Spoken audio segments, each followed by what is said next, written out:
Hey guys, welcome to Social Studies 30 Review Show. We got a special guest today, Matthew Gus. Thanks for coming, Matthew. He's actually a student in this class, so it turns out well. Matthew's got some questions for me. What does it mean to impose?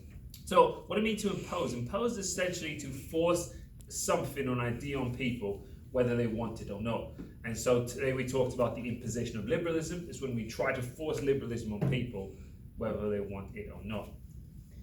What do nations impose? Why do nations impose liberalism? Why? We might ask ourselves, why do nations impose liberalism? Essentially for two reasons. One, for humanitarian reasons, and for self-interest. And so it's really, really hard sometimes to tell where the humanitarianism stops and self-interest starts, but humanitarianism and self-interest tends to be the two biggest reasons. How did the indigenous worldview differ from the European perspective? Awesome, good question. So for the Europeans, essentially, there was a hierarchy. Right, so human beings at the top and everything else at the bottom, and it affects how they interact with everything else because everything else is a commodity, something to be bought and sold. But for the indigenous people, it was a very collective, holistic worldview where everything was connected, and you can't just sell land; you're part of it. Right? You can't just sell it; you're part of it. What is paternalism, and what is a paternalistic document?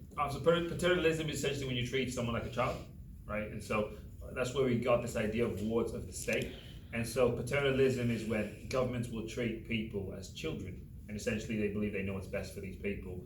And a great example of a paternalistic document is the Indian Act, in which the government essentially dictated every aspect of indigenous life.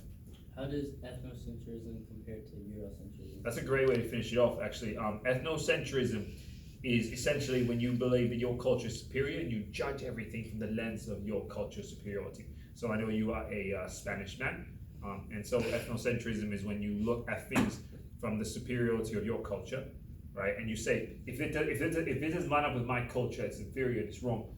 And Eurocentrism is a specific type of ethnocentrism, in where we think that European culture is superior and the standard.